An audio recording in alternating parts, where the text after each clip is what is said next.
राधे राधे। हरे कृष्णा दोस्तों, आज का अध्याय सुनने से पहले सुनिए श्री कृष्ण कवच का पाठ। हिंदी अनुवाद। देवर्षि नारद जी ने भगवान नारायण से पूछा, भगवान, अब मेरी यह सुनने की इच्छा है कि भगवान शंकर ने दयावश परशुराम को कौन सा मंत्र और कौन सा स्तोत्र और कवच दिया था। उस मंत्र के आराध्य देवता कौन हैं, कवच धारण करने का क्या फल है तथा स्तोत्र पाठ से किस फल की प्राप्ति होती है, ये सब कुछ आप कृपा करके बतलाइए। तब नारायण भगवान बोले, नारद, उस मंत्र के आराध्य देव गोलोकनाथ गोप गोपीश्वर सर्व समर्थ परिपूर्णतम स्वयं भगवान श्री कृष्ण है। शंकर जी ने रत्न पर्वत के निकट स्वयं प्रभा नदी के तट पर पारिजात वन के मध्य स्थित आश्रम से लोकों के देवता माधव के समक्ष परशुराम को त्रैलोक विजय नामक परम अद्भुत कवच विभूत योग से संभूत महान पुण्यमय स्वत नाम वाला स्तोत्र और संपूर्ण कामनाओं का फल प्रदान करने वाला मंत्र कल्पतरु नामक मंत्र प्रदान किया था।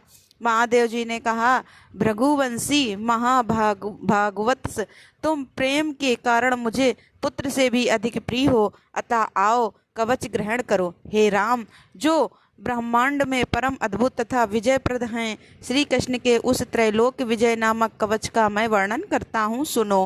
पूर्व काल में श्री कृष्ण ने गोलोक में स्थित वृंदावन नामक वन में राधिकाश्रम में रास मंडल के मध्य यह कवच मुझे दिया था। यह अत्यंत गोपनीय तत्व संपूर्ण मंत्र समुदाय का विग्रह स्वरूप पुण्य से भी बढ़कर पुण्यतर परमोत्कृष्ट है और इसे स्नेहवश मैं तुम्हें बता रहा हूँ, जिसे पढ़कर मैं और धारण करके मूल प्रकृति भगवती आद्य शक्ति ने शुभ निशुभ महिषासुर और रक्त बीज का वध किया था, जिसे धारण करके मैं लोकों का संहारक और संपूर्ण तत्वों का जानकार हुआ हूँ तथा पूर्व काल में जो दुरंत और अवध्य थे उन त्रिपुरों को खेल ही खेल में दग्ध कर सका हूँ, जिसे पढ़कर और धारण करके ब्रह्मा ने इस उत्तम सृष्टि की रचना की है, जिसे धारण करके भगवान शेष सारे विश्व को धारण करते हैं, जिसे धारण करके कुर्मराज शेष को लीला पूर्वक धारण किए रहते हैं, जिसे धारण करके स्वयं सर्वव्यापक भगवान वायु विश्व के आधार हैं, जिसे धारण करके वरुण सिद्ध और कुबेर धन के स्वामी हुए हैं, जिसे पढ़कर एवं धारण करके स्वयं इंद्र देवताओं के राजा बने हैं, जिसे धारण करके तेजो राशि स्वयं सूर्य भुवन में प्रकाशित होते हैं, जिसे पढ़कर एवं धारण करके चंद्रमा महान बल और पराक्रम से संपन्न हुए हैं, जिसे पढ़कर एवं धारण करके महर्षि अगस्त्य सातों समुद्रों को पी गए और उनके तेज से वातापी नामक दैत्य को पचा गए, जिसे पढ़कर एवं धारण करके पृथ्वी देवी सबको धारण करने में समर्थ हुई हैं, जिसे पढ़कर एवं धारण करके गंगा स्वयं पवित्र होकर भवनों को पावन करने वाली बनी हैं, जिसे धारण करके धर्मात्माओं में श्रेष्ठ धर्म लोकों के साक्षी बने हैं, जिसे धारण करके सरस्वती देवी संपूर्ण विद्याओं की अधिष्ठात्री देवी हैं, जिसे धारण करके परा लक्ष्मी लोगों को अन्न प्रदान करने वाली हुई हैं, जिसे पढ़कर एवं धारण करके सावित्री ने वेदों को जन्म दिया है। भृगुनंदन, जिसे पढ़ और धारण करके वेद धर्म के वक्ता हुए हैं, जिसे पढ़कर और धारण करके अग्नि शुद्ध एवं तेजस्वी हुए हैं और जिसे धारण करके भगवान सनत कुमार को ज्ञानियों में सर्वश्रेष्ठ स्थान मिला है। जो महात्मा साधु एवं श्री कृष्ण भक्त को उसी को केवल यह कवच देना चाहिए, क्योंकि सट एवं दूसरों के शिष्य को देने से दाता मृत्यु को प्राप्त हो जाता है। इस त्रैलोक विजय कवच के प्रजापति ऋषि हैं, गायत्री छंद हैं, स्वयं रोषेश्वर देवता हैं और त्रैलोक की विजय प्राप्ति में इसका विनियोग कहा गया है। यह परात्पर कवच तीनों लोकों में दुर्लभ है। ओम श्री कृष्णाय नमः। सदा मेरे सिर की रक्षा करें। कृष्णाय स्वाहा, यह पंचाक्षर सदा कपाल को सुरक्षित रखे। कृष्ण नेत्रों की तथा कृष्णाय स्वाहा पुतलियों की रक्षा करें। हरे नमः, सदा मेरी भ्रकुटियों को बचाएं। ओम गोविंदाय स्वाहा, मेरी नासिकाओं की सदा रक्षा करें। गोपालाय नमः, मेरे गंड स्थलों की सदा सब ओर से रक्षा करें। ओम गोपांग गणेशाय नमः, सदा मेरे कानों की रक्षा करें। ओम कृष्णाय नमः, निरंतर मेरे दोनों होठों की रक्षा करें। ओम गोविंदाय स्वाहा, सदा मेरी दंत पंक्ति की रक्षा करें। ओम कृष्णाय नमः, दांतों के छिद्रों की तथा क्लिंक दांतों के ऊर्ध्व भाग की रक्षा करें। ओम श्री कृष्णाय स्वाहा, सदा मेरी जीवा की रक्षा करें। रासेश्वराय स्वाहा, सदा मेरे तालु की रक्षा करें। राधिकेशाय स्वाहा, सदा मेरे कंठ की रक्षा करें। गोपांग नेशाय नमः, सदा मेरे वक्ष स्थल की रक्षा करें। ओम गोपेशाय स्वाहा, सदा मेरे कंधों की रक्षा करें। नमा किशोर वेशाय स्वाहा, सदा मेरे षष्ठ भाग की रक्षा करें। मुकुंदाय नमः, सदा मेरे उदर की तथा ओम की क्लिंग कृष्णाय स्वाहा, सदा मेरे हाथ पैरों की रक्षा करें। ओम विष्णुवे नमः, सदा मेरे दोनों भुजाओं की रक्षा करें। ओम ही भगवते स्वाहा, सदा मेरे नखों की रक्षा करें। ओम नमो नारायणाय, सदा नख छिद्रों की रक्षा करें। ओम ही हंग पद्मनाभाय नमः, सदा मेरी नाभि की रक्षा करे। ओम सर्वेशाय स्वाहा, सदा मेरे कंकाल की रक्षा करे। ओम गोपी रमणाय स्वाहा, सदा मेरे नितंब की रक्षा करे। ओम गोपी रमण नाथाय स्वाहा, सदा मेरे पैरों की रक्षा करे। ओम ह्रीं श्रीं ऋषिकेशाय स्वाहा, सदा मेरे सर्वांगों की रक्षा करे। ओम केशवाय स्वाहा, सदा मेरे केशों की रक्षा करे। नमा कृष्णाय स्वाहा, सदा मेरे ब्रह्मरंध्र की रक्षा करे। ओम माधवाय स्वाहा, सदा मेरे रोमों की रक्षा करे। ओम ह्रीं श्रीं ऋषिकेशाय स्वाहा, मेरे सर्वस्व की सदा रक्षा करें। परिपूर्णतम श्री कृष्ण पूर्व दिशा में सर्वदा मेरी रक्षा करें। स्वयं गोलोकनाथ अग्निक कोण में मेरी रक्षा करें। पूर्ण ब्रह्मा स्वरूप दक्षिण दिशा में सदा मेरी रक्षा करें। श्री कृष्ण नैऋत्य कोण में मेरी रक्षा करें। श्री हरि पश्चिम दिशा में मेरी रक्षा करें। गोविंद वायव्य कोण में नित्य निरंतर मेरी रक्षा करें। रसिक शिरोमणि उत्तर दिशा में सदा मेरी रक्षा करें। वृंदावन विहार कृत सदा ईशान कोण में मेरी रक्षा करें। वृंदावनी के प्राणनाथ ऊर्ध्व भाग में मेरी रक्षा करें। महाबली बलिहारी माधव सदैव मेरी रक्षा करें। नरसंग जल स्थल तथा अंतरिक्ष में सदा मुझे सुरक्षित रखें। माधव सोते समय तथा जागृत काल में सदा मेरा पालन करें तथा जो सबके अंतरात्मा निर्लेप और सर्वव्यापक हैं वे भगवान सब ओर से मेरी रक्षा करें। वत्स, इस प्रकार मैंने त्रैलोक्य विजय नामक कवच को परम अनोखा तथा समस्त मंत्र समुदाय का मूर्तिमान स्वरूप है तुम्हें बतला दिया। मैंने इसे श्री कृष्ण के मुख से श्रवण किया था।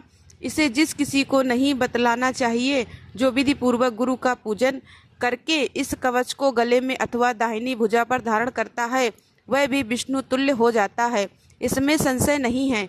यह वह भक्त जहाँ जाता है, जहाँ रहता है, वहाँ लक्ष्मी और सरस्वती भी निवास करती हैं। यदि उसे कवच सिद्ध हो जाता है तो वह जीवन मुक्त हो जाता है और उसे करोड़ों वर्षों की पूजा का फल प्राप्त हो जाता है। हजारों राजसूय, सैकड़ों वाजपेय, 1000 अश्वमेघ, संपूर्ण महादान तथा पृथ्वी की प्रदक्षिणा, ये सभी इस त्रैलोक्य विजय की 16वीं कला की भी समानता नहीं कर सकते। व्रत, उपवास का नियम, स्वाध्याय, अध्ययन, तपस्या और समस्त तीर्थों में स्नान, यह सभी इसकी एक कला को भी नहीं पा सकते। यदि मनुष्य इस कवच को सिद्ध कर ले तो निश्चय ही उसे सिद्धि, अमरता और श्रीहरि की दासता आदि सब कुछ मिल जाता है। जो इसका 10 लाख जप करता है उसे यह कवच सिद्ध हो जाता है, और जो सिद्ध कवच होता है वह निश्चय ही सर्वज्ञ हो जाता है। परंतु जो इस कवच को जाने बिना ही कृष्ण का भजन करता है उसकी बुद्धि अत्यंत मंद है। उसे करोड़ों कल्पों तक जप करने पर भी मंत्र सिद्धिदायक नहीं होता। बस इस कवच को धारण करके तुम आनंद पूर्वक निशंक होकर अनायास ही 21 बार पृथ्वी को क्षत्रियों से शून्य कर डालो। पुत्र प्राण संकट के समय राज्य दिया जा सकता है, सिर कटाया जा सकता है और प्राणों का परित्याग भी किया जा सकता है, परंतु ऐसे कवच का दान कभी नहीं करना चाहिए। इति श्री कृष्ण कवचम पाठ संपूर्णम। अब सुनिए सीता नित्यनेम की कहानी। यह कहानी सीता माता कहती थी और भगवान श्री राम इसे सुना करते थे। एक दिन भगवान को किसी काम से बाहर जाना पड़ गया तो सीता माता कहने लगी, प्रभु मेरा तो 12 वर्ष का नित्यनेम है और अब आप बाहर जाएंगे तो मैं अपनी कहानी किसे सुनाऊंगी।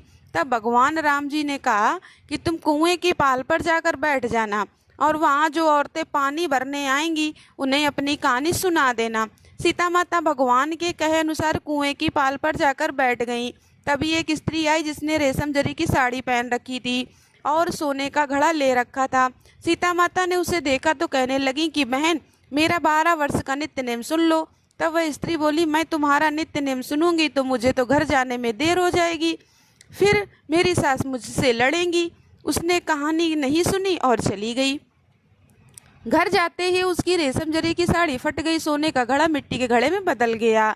ये सब देखकर सासू माँ ने पूछा, अरे बहू, ये किसका दोष अपने सिर पर लगाकर आई हो? तब बहू ने कहा कि माँ जी, कुएं पर एक औरत बैठी थी, उसने कहानी सुनने के लिए कहा लेकिन मैंने नहीं सुनी, जिसका यह फल मुझे मिला है। अब बहू की बात सुनकर अगले दिन वही साड़ी और घड़ा लेकर सास कुएं की पाल पर गई। सास को वहीं पर सीता माता बैठी मिली तो सीता माता ने उनसे भी कहा कि बहन, मेरी कहानी सुन लीजिए। सास बोली कि एक बार छोड़, मैं तो 4 बार कहानी सुन लूँगी।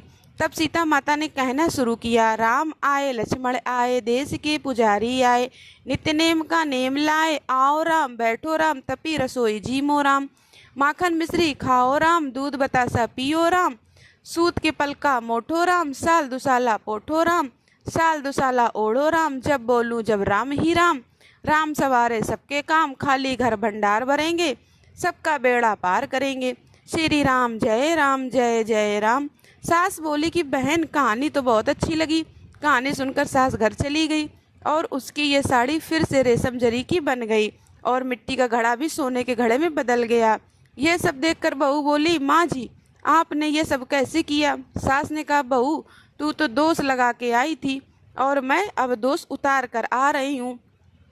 बहू ने हैरान होकर फिर पूछा कि तो माँ जी, वो कुएं वाली स्त्री कौन है? सास बोली, वे तो साक्षात सीता माता थी। वे पुराने से नया कर देती हैं, खाली घर में भंडार भर देती हैं, वह लक्ष्मी जी का वास घर में कर देती हैं, व्यक्ति की जो भी इच्छा उसे पूरा कर देती हैं। तब बहू बोली, माँ जी, फिर तो ऐसी कहानी मुझे भी सुना दीजिए। सास बोली कि ठीक है, तुम भी सुनो। फिर सास ने कहानी शुरू की, राम आए लक्ष्मण आए, देश के पुजारी आए, नित्य नेम का नेम लाए, आओ राम बैठो राम, तपी रसोई जीमो राम, माखन मिश्री खाओ राम, दूध बतासा पियो राम, सूत के पलका मोठो राम, साल दुसाला पोठो राम, साल दुसाला ओढ़ो राम, जब बोलूं जब राम ही राम, राम सवारे सबके काम, खाली घर भंडार भरेंगे, सबका बेड़ा पार करेंगे, श्री राम जय जय राम। कहानी सुनकर बहू बोली, माँ जी, कहानी तो बहुत अच्छी है। सास ने कहा, ठीक है, अब तो हम इस कहानी को रोज कहा करेंगे। अब सास बहू रोज सवेरे उठती, नहाती धोती और पूजा करने के बाद नित्यनेम की सीता माता की कहानी कहती। एक दिन उनके यहाँ पड़ोस की एक औरत आई और बोली, बहन, जरा सी आँच तो दे देना। तो वो बोली कि आँच तो अभी तक हमने जलाई ही नहीं। पड़ोसन ने पूछा, तो फिर तुम सुबह 4 बजे से उठकर क्या कर रही हो? उन्होंने बताया कि सुबह उठकर हम तो पहले पूजा करते हैं, फिर सीता माता के नित्य नेम की कहानी कहते हैं। पड़ोसन ने उनकी बात सुनकर फिर पूछा, सीता माता कहानी कहने से तुम्हें क्या मिला? तब वे बोली कि इनकी कहानी कहने से घर में भंडार भर जाते हैं, सारे काम सिद्ध हो जाते हैं, मन की इच्छा भी पूरी होती है। पड़ोसन बोली कि बहन, फिर तो ऐसी कहानी मुझे भी सुना दो। वह बोली, ठीक है, तो फिर तुम भी ये कहानी सुन लो। राम आए लक्ष्मण आए, देश के पुजारी आए, नित्य नेम का नेम लाए, आओ राम बैठो राम, तपी रसोई जीमो राम, माखन मिश्री खाओ राम, दूध बतासा पियो राम, सूत के पलका मोठो राम, साल दुसाला पोठो राम, साल दुसाला ओढ़ो राम, जब बोलूं जब राम ही राम, राम सवारे सबके काम, खाली घर भंडार भरेंगे, सबका बेड़ा पार करेंगे, श्री राम जय जय राम। सारी कहानी सुनने के बाद पड़ोसन कहने लगी, बहन, कहानी तो मुझे बहुत अच्छी लगी। अब वह पड़ोसन भी नित्यनेम सीता माता की कहानी कहने लगी। कहानी कहने से सीता माता ने पड़ोसन के भी भंडार भर दिए। अब तो पूरे मोहल्ले में नित्यनेम की कथा चल पड़ी और हर किसी की मनोकामना सिद्ध सीता माता की कृपा से पूरी होने लगी। हे सीता माता, हे जानकी माता, जैसे आपने उनके भंडार भरे वैसे ही हम सबके भी भरना। कहानी कहने वाले के, सुनने वाले के और हुंकार भरने वाले के भी सभी के भंडार भरना। प्रेम से बोलिए सीता माता की जय। अब आज के महात्मा के रूप में आप सभी को सुनाते हैं बाबा मलूक दास जी की कहानी।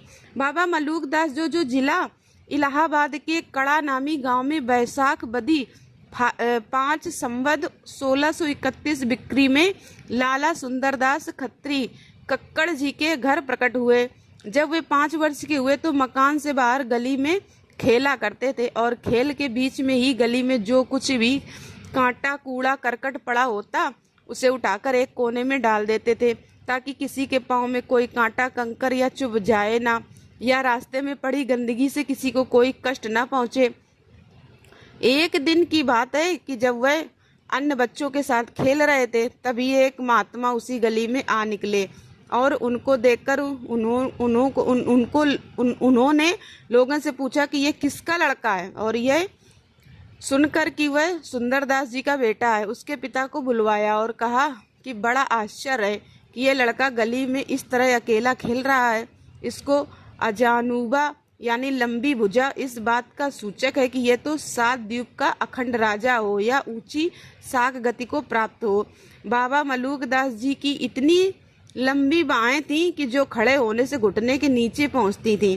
इस बात को सुनकर सुंदरदास तो अचरज में आकर हक्के बक्के रह गए, पर बाबा मलूकदास जी बोले कि महात्मा जी आप ठीक कहते हैं।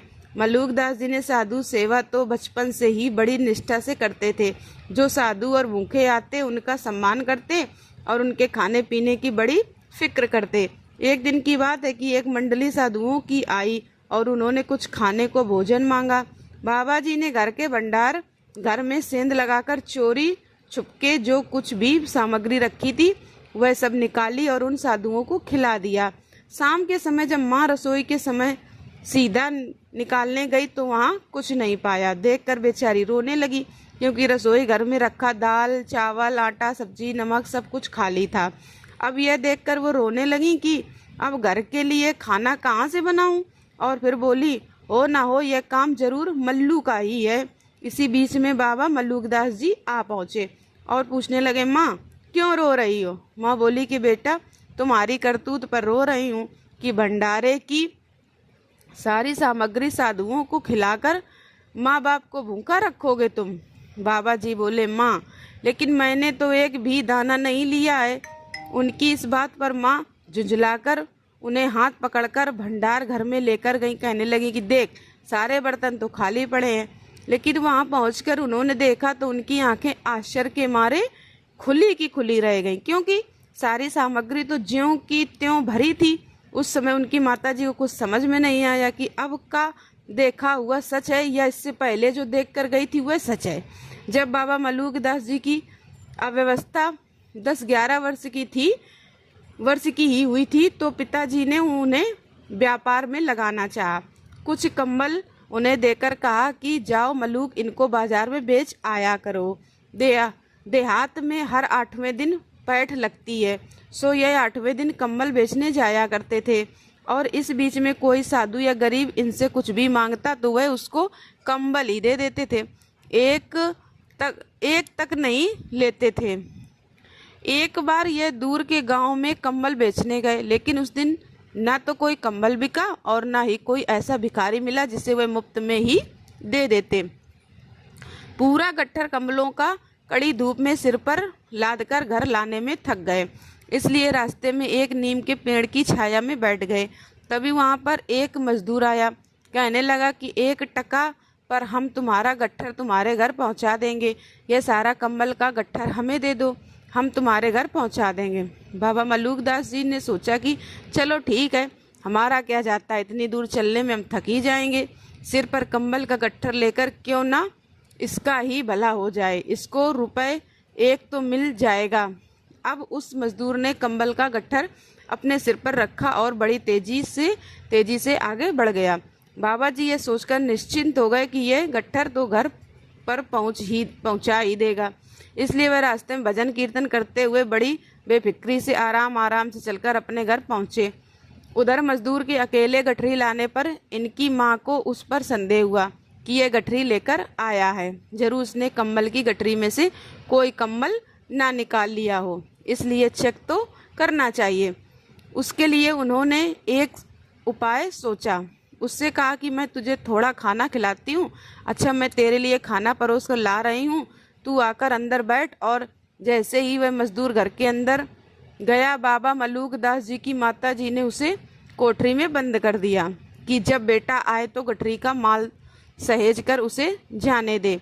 सारे कंबलों की गिनती हो जाएगी तभी उसे छोड़ूंगी। जब मल्लुकदास जी वहाँ पहुँचे तो क्रोध से उनसे बोली कि ऐसी बेपरवाही क्यों करते हो?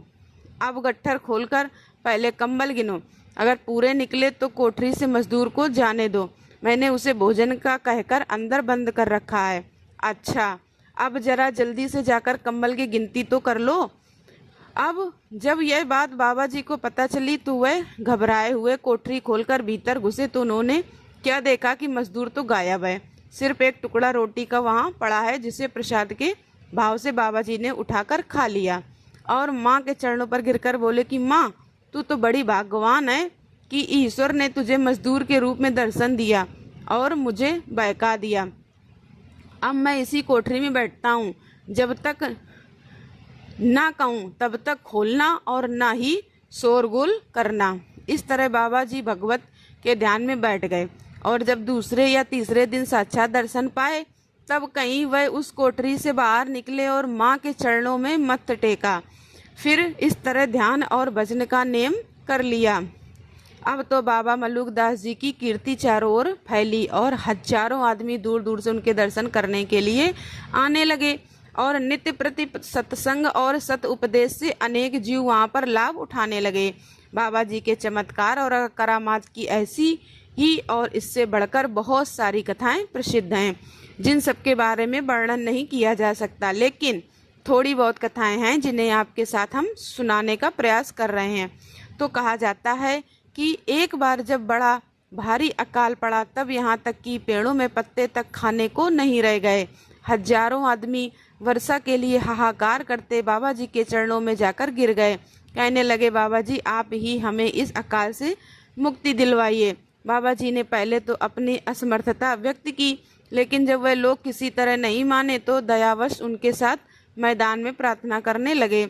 इसी बीच में बाबा जी का एक गुरुमुख चेला लाल दास आया और अपने गुरु को गद्दी पर न पाकर हाल पूछा तो पता चला कि बाबा तो गांव वालों के साथ बस्ती के बाहर पानी बरसाने के लिए प्रार्थना करने गए हैं। यह सुनकर चेले को देवराज इंद्र पर बड़ा क्रोध आया कि वह ऐसा अहंकारी है कि जब हमारे गुरु महाराज उठकर जावें तब वह पानी बरसावें। ऐसा कहकर एक साधु का भांग घोटना उठाकर वह कहने लगा कि अभी एक सोटा इंद्र को ऐसा लगाता हूँ कि इंद्रासन सहित यहीं गिरेगा। अब तो भांग सोटा उठाते ही देवराज इंद्र का आसन डोल उठा और उसी समय बड़ी तेजी से आकाश से पानी बरसने लगा।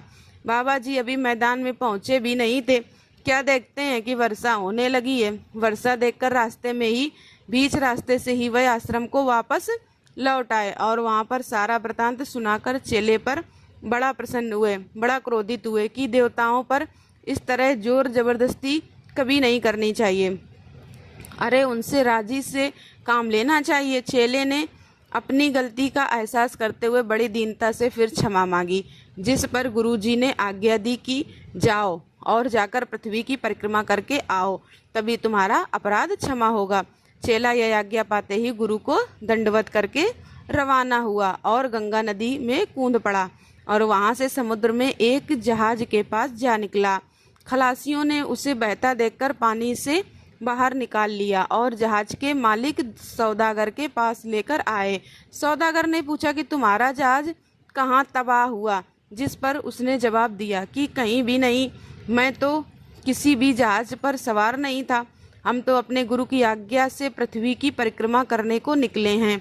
फिर उसके विशेष प्रश्न करने पर पूरा हाल कह सुनाया और अपने गुरु का पूरा पता ठिकाना भी बतला दिया और बतलाने के बाद वह फिर से समुद्र में कूदकर गोता मारकर गायब हो गया। सौदागर आश्चर्य में पड़ गया और उसके मन में गुरुजी की महिमा पूरे तौर पर समा गई। कुछ दिन पीछे सौदागर का जहाज बड़े खतरे में पड़ गया। तब उसने संकल्प किया कि अगर जहाज बाबा मल्लुकदास जी की दया दृष्टि से बचकर जाए तो मैं चौथाई माल उनके चरणों में भेंट करूंगा। और बाबा की दया हुई कि जहाज बच गया और वह सौदागर बाबा जी की सेवा में चौथाई माल लेकर कड़ा में हाजिर हो गया और सारा हाल कह सुनाया। उस समय के बादशाह आलमगीर का वजीर बाबा जी के पास मौजूद था। उसका मन मोती की एक कीमती माला देखकर बड़ा ललचाया और यह वह माला थी जो सौदागर बाबा जी के गले में पहनाने के लिए हाथ में लिए हुए था। बाबा जी की सौदागर से बोले कि किसी का माल सेंध में लेना दोष की बात है, लेकिन हमने तुम्हारे जहाज को तबाही से बचने में बड़ा परिश्रम किया है। ऐसा कहकर अंगूछे को अपने कंधे से उठाकर पीठ को दिखाया, जिस पर बहुत सारे दाग मौजूद थे। फिर माला को सौदागर के हाथ से लेकर वजीर के गले में डाल दिया। वजीर वहां से मगन होकर बादशाह के यहाँ आया और बाबा मलूक दास जी को सारा हाल कह सुनाया और बड़ी महिमा गाई। आलमगीर ने, जो कि बड़ा कट्टर था, हुक्म दिया कि 3 अहदी तुरंत जाए और बाबा मलूक दास जी को जिस तरह से भी बैठे हों लाकर हाजिर करे। उन 3 अहदियों ने, जिनमें से 2 तो भले आदमी थे और एक लुच्चा था, जिसने हट किया कि जिस भी सूरत में बाबा जी बैठे होंगे, जिस भी स्थिति में बैठे होंगे, बस उसी दम पकड़ लाएंगे। परंतु मौत से यह तीसरा अहदी रास्ते में ही मर गया। अब बाकी 2 बाबा जी के आश्रम पर पहुंचे और बाबा जी के इस कहने को कि दूसरे दिन सवेरे उनके साथ चलेंगे मंजूर कर लिया। नहीं तो तीसरा वाला तो बाबा जी को उसी दम वह जिस भी हाल में बैठे थे ले जाने के लिए तैयार था। वह तो संयोग से वह मर गया था। अब बाबा जी ने उन 2 अहदियों से तो कह दिया। अब हुआ क्या कि पहले ही दिन साँझ को बाबा जी सत्संग से ही अंतर्देह होकर दिल्ली जा पहुंचे और बादशाही महल में, जहां बादशाह अपनी बेगम के साथ बैठे हुए थे, जाकर खड़े हो गए। बादशाह ने घबराकर पूछा कि तुम कौन हो? तो बाबा जी ने जवाब दिया कि मलूका, जिसको आपने याद किया है। बेगम वहां से हट गई और बादशाह ने बाबा जी को बड़े आदर से बैठाया और उनकी जाति पूछी। तब बाबा जी ने उत्तर दिया कि फकीरों की जात पात नहीं होती। इस पर बादशाह ने उनके खाने के लिए खिचड़ी पकाने का हुक्म दिया। जब पकड़कर देखची आई और बोली गई तो उसमें से खिचड़ी के बदले कुत्ते के पिल्ले जीते हुए निकल आए, जिन्हें देखकर बाबा जी ने बादशाह से पूछा कि क्या आप यही खिचड़ी खाते हैं? बादशाह ने बावर्ची पर बड़ा क्रोध किया और दूसरी खिचड़ी बनाने का हुक्म दिया। इस बार देखची खोली तो उसमें भी राख निकली। बाबा जी बोले कि ये खाना फकीरों के योग्य है, और ऐसा कहकर उसमें से एक चुटकी राख लेकर उन्होंने फूंक दिया। तब ऐसी आंधी पानी दिल्ली में आया कि शहर गारत होने लगा। फिर तो बादशाह की प्रार्थना कर बाबा जी ने दया करके वह उत्पात हटा लिया। ऐसे ही कहा जाता है कि आलमगीर ने कुएं के मुंह पर खड़े होकर नमाज पढ़ी, जिसके जवाब में बाबा जी ने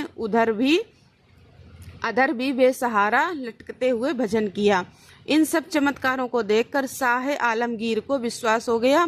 बाबा मलूक दास तो पूरे साहब कमाल हैं, और उनसे बड़ी दीनता के साथ कुछ मांगने को कहा, जिससे बाबा जी ने इनकार कर दिया। फिर बादशाह के बहुत गिड़गिड़ाने पर बोले कि अच्छा, तो एक जजिया टिकस जो हिंदुओं पर लगा हुआ है उसको कड़ा के लिए माफ कर दो, और दूसरे दोनों अहदियों को एक एक सूबा बखस दो और एक संदेश भी लिख दो कि मुझको अब यहाँ कभी ना लाएं। बादशाह ने उसी समय ये दोनों हुक्म लिखकर बाबा जी के हवाले कर दिए, जिनको लेकर बाबा जी सत्संग में आधी रात को फिर प्रकट हो गए, और अंगूछा जिसको सिर से पैर तक डाले रहा करते थे वे उठाकर सत्संगियों से बोले कि आज तो बड़ी देर हो गई है, अब तुम लोग अपने अपने घर जाओ। सवेरे दोनों अहदियों को शाही परवान दिखाया। उनमें से एक तो सूबेदारी के लालच से लौट आया, लेकिन दूसरे ने कहा कि मैं ऐसा दरबार छोड़कर बादशाह मिले तो उसको भी धूल समान समझूंगा, और उसने उसी समय बाबा जी की शरण ले ली। इस तरह दूसरे ओहदे की कब्र आज तक बाबा जी की समाधि के पास मौजूद है। बाबा जी अपना मकान बनवा रहे थे, उनमें बहुत सारे मजदूर दब गए, और जब निकाले गए तो सब जीते जी निकले और बयान किया कि बाबा जी की सूरत के एक आदमी ने हमारी दबी हुई दशा में प्रकट होकर हमारी रक्षा की। एक अहिरन का इकलौता लड़का मर गया था। माँ के बहुत रोने और प्रार्थना करने पर बाबा जी ने उसे भी अपनी उंगली चीरकर जरा सा लहू उस लड़के के मुंह में डालकर जिला दिया। बाबा मलूक दास जी के गुरु विट्ठल दास द्रविड़ देश के एक महात्मा थे। बाबा जी गृहस्थ आश्रम में थे और उनकी एक बेटी हुई, परंतु थोड़े ही समय में स्त्री और पुत्री दोनों का ही देहांत हो गया। संवत 39 में 108 वर्ष की अवस्था में प्राप्त कर बाबा जी ने चोला छोड़ा। गुप्त होने के 6 महीना पहले उन्होंने अपने भतीजे राम स्नेही से कह दिया था कि तुम हमारी गद्दी पर बैठना। उन्होंने अपनी असमर्थता बयान कर दी, कहने लगे कि इस पर तो आपका ही अधिकार है। तब बाबा जी ने उसे ढांढस दिया कि ताकत बख्शी जाएगी। तब वह गद्दी पर बैठे और बाबा जी के 12 गुरुमुख चेलों में से जो सब एक से बढ़कर एक थे, उन सब ने आकर वहां उनको मत्था टेका और सेवा में आ गए। उधर जब बाबा जी के चेला छोड़ने का दिन आया तो उन्होंने अपने चेलों और परिवारजनों को बुलाकर कहा कि दोपहर को जब तुम लोगों के अंतर में घंटा और शंख का शब्द गूंजने लगे तब समझ लेना कि हमने चोला छोड़ दिया। और हाँ, हमारे शरीर को गंगा जी में प्रवाहित कर देना, जलाना मत। सो इस आज्ञा को पूरे तौर पर पालन किया गया और कड़े में उनकी समाधि बना दी गई।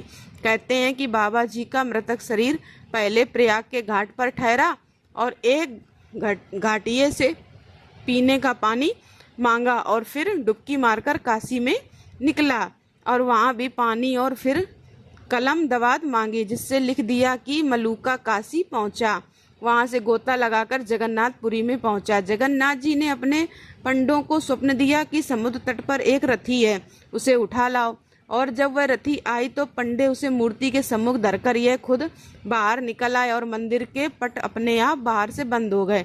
बाबा जी ने जगन्नाथ जी से प्रार्थना की कि हमारे विश्वास को आपके पलाने के पास ही स्थान और भोजन को आपके भोग के दाल चावल के पंचूरन, किनका रोट और तरकारी के छीलन की भाजी मिले, जिसे जगन्नाथ जी ने स्वीकार करके आज्ञा दे दी कि हमारे भोग से बढ़कर संवाद तुम्हारे भोग में होगा। जगन्नाथ जी के पनाले के पास मलूक दास जी का स्थान अब तक मौजूद है और उनके नाम का रोट अब तक जारी है, जो यात्रियों को जगन्नाथ जी के भोग के साथ प्रसाद में मिला है। तो यह थी बाबा मलूक दास जी की कथा। सभी प्रेम से बोलिए बाबा मलूक दास जी की जय। अब सुनिए श्री सूर्य चालीसा पाठ और आरती। श्री रवि हरत हो घोर तम अगणित किरण पसारी, वंदन करु तब चरणन में अर्घ देव जलधार। सकल दृष्टि के स्वामी हो सचराचर के नाथ, निशिदिन होत तुमसे ही होवत संध्या प्रभात। जय भगवान सूर्य तमहारी, जय खगेश दिन कर शुभकारी। तुम हो सृष्टि की नेत्र स्वरूपा, त्रिगुणधारी त्रिवेद स्वरूपा। तुम ही कर्ता पालक संहारक, भुवन चतुर्दश के संचालक। सुंदर बदन चतुर्भुजधारी, रश्मि रथ तुम गगन विहारी। चक्र शंख अरुश्वेत कमल धर, वर मुद्रा सोहत चोटे कर शीस। शीस मुकुट कुंडल मल गलमाला, चारु तिलक तव भाल विशाला। सप्त अश्वरथ अति द्रुत गामी, अरुण साथी गति अविरामी। रक्त वरुण आभूषण धारक, अति प्रिय तो हे लाल पदार्थ। सर्वात्मा कहे तुम्हें ऋग्वेदा, मित्र कहे तुमको सब वेदा। पंचदेवों में पूजे जाते, मन मन वांछित फल साधक पाते। द्वादश नाम जाप उद्धारक, रोग शोक अरु कष्ट निवारक। माँ कुंती तब ध्यान लगायो, दानवीर सूत कर्ण सो पायो। राजा युधिष्ठिर तब जस गायो, अक्षय पात्र वो वन में पायो। शस्त्र त्यागी अर्जुन अकुरायो, बने आदित्य हृदय से पायो। विंध्याचल तब मार्ग में आयो, हाहाकारत मिर से छायो। मुनि अगस्त गिरि गर्भ मिटायो, निज तप बल से विंध्य नवायो। मुनि अगस्त तब महिमा गाई, सुमिर भय विजय रघुराई। तोहे बिरो के मधुर फल जाना, मुख में लीन ही तोहे हनुमाना। तब नंदन शनिदेव कहावे, पवन के सूत शनि तीर मिटावे। यज्ञ व्रत स्तुति तुम्हारी, की भेंट शुक्ल यजुर्वेद की। तीन दीन सूर्य मुखी खरतर तब रूपा, कृष्ण सुदर्शन भानु स्वरूपा। नमन तोय ओंकार स्वरूपा, मन नमन आत्मा रुकाल स्वरूपा। दिग दिंगत तब तेज प्रकाशे, उज्जवल रूप तुम्ही आकाशे। दस दिगपाल करत तब सुमिरन, अंजल नित्य करत हैं अर्पण। त्रिविध ताप हरता तुम भगवन, ज्ञान ज्योति करता तुम भगवन। सफल बनावे तब आराधना, गायत्री जब सरल है साधना। संध्या त्रिकाल करत जो कोई, पावे कृपा सदा तब होही। चित शांति सूर्याष्टक देवा, व्याधि अपाधि सब हर ही लेवा। अष्टदल कमल यंत्र शुभकारी, पूजा उपासन तब सुखकारी। माघ मास शुद्ध सप्तमी पावन, आरंभ हो तब शुभ व्रत पालन। भानु सप्तमी मंगलकारी, भक्त दायिनी दोषणहारी। रविवासर जो तुमको ध्यावे, पुत्रादिक सुख वैभव पावे। पाप रूपी पर्वत के विनाशी, वज्र रूप तुम हो अविनाशी। राहु आन तब ग्रास बनावे, ग्रहण सूरता को लग जावे। धर्म दान तप करते हैं, साधक मिटत राहु तब पीड़ा। बाधक सूर देव तब कृपा कीजिए, दीर्घ आयु बल बुद्धि दीजिए। सूर्य उपासना कर नित्य ध्यावे, कुष्ठ रोग से मुक्ति पावे। दक्षिण दिशा तोरी गति जावे, दक्षिणायन यही कहलावे। उत्तर मार्गी की तो रथ होवे, उत्तरायण तब वो कहलावे। मन और वचन कर्म हो पावन, संयम करता भलित आराधन। भरत दास चिंतन करत, घरत दिन कर तब ध्यान। रखियो कृपा इस भक्त पे तुम्हारी शूर भगवान। ओम जय शूर भगवान, जय हो दिन कर भगवान। जगत के नेत्र स्वरूपा, तुम हो त्रिगुण स्वरूपा। धरत सब ही तब ध्यान, ओम जय शूर भगवान। सारथी अरुण है प्रभु तुम, श्वेत कमल धारी। तुम चार भुजाधारी, अश्व सात तुम्हारे। कोटि किरण पसारे, तुम हो देव महान। ओम जय शूर भगवान। उषा काल में जब तुम उदया चले आते, सब तब दर्शन पाते। फैलाते उजियारा, जागता तब जग सारा। करे सब तब गुणगान, ओम जय शूर भगवान। संध्या में भवन भुवनेश्वर अस्ता चल जाते, गोधन तब घर आते। गोधली बेला में हर घर हर आंगन में हो तब महिमा गान, ओम जय शूर भगवान। देव धनुज नर नारी, ऋषि मुनिवर भजते। आदित्य हृदय जपते, स्तोत्र यह मंगलकारी। इसकी है रचना न्यारी, दे नव जीवन दान। ओम जय शूर भगवान। तुम हो त्रिकाल रचयिता, तुम जग के आधार। महिमा तब अपरंपार, प्राणों का सिंचन करके भक्तों को अपने देते। बल बुद्धि और ज्ञान, ओम जय शूर भगवान। भूचर जलचर खेचर सबके हो प्राण तुम ही। सब जीवों के प्राण तुम ही। वेद पुराण बखाने, धर्म सभी तुम्हें माने। तुम ही सर्वशक्तिमान, ओम जय सूर भगवान। पूजन करती दिशाएं पूजे दस दिक्पाल। तुम भवनों के प्रतिपाल, ऋतुएं तुम्हारी दासी। तुम शाश्वत अविनाशी, शुभकारी अंशुमान। ओम जय सूर भगवान, ओम जय सूर भगवान। जय हो दिनकर भगवान। जगत के नेत्र स्वरूपा, तुम हो त्रिगुण स्वरूपा।